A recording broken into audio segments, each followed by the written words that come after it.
conclusions I've drawn from my study of American history.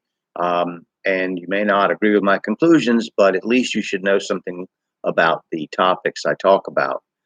So I'm going to begin. We're back still in Maryland, and I'm going to start with my notes. The upper part of the Chesapeake Bay was considered to be very beautiful, and the Calverts felt very fortunate to have this piece of real estate.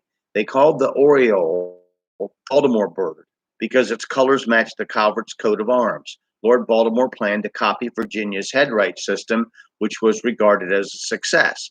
Every person who brought out servants at his own expense was offered 100 acres for every able bodied man and 50 acres for every woman and child.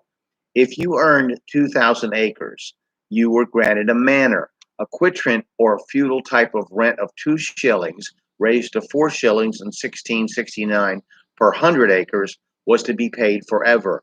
The Lord Baltimore allowed this to be paid by a tax of 2 shillings on each hogshead of tobacco a farm produced. A hogshead was a large cask or barrel that contained typically about 63 gallons of either liquid or dry goods. This was collected and paid regularly until the American Revolution, something which Virginia never accomplished. Maryland was a success story from the beginning. A manor is different than an ordinary landed estate in that the lord of the manor has judicial powers.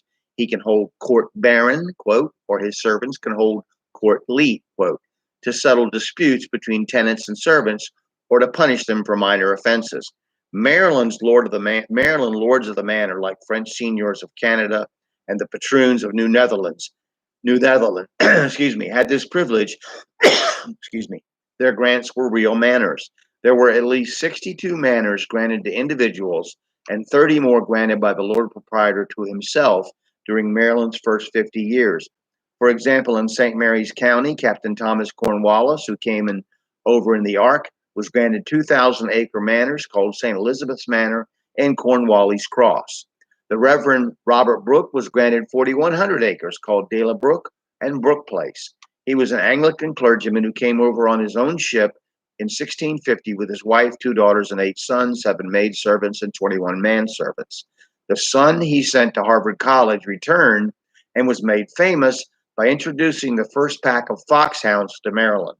I used to witness fox hunting on the eastern shore of Maryland myself as a child during the 1960s, complete with redcoats, horses, bugles, and hounds. The Brook House and Cornwallis Cross were still standing in the 1960s. I'm going to stop there today. We're going to talk a little about tobacco next time. And thank you for watching.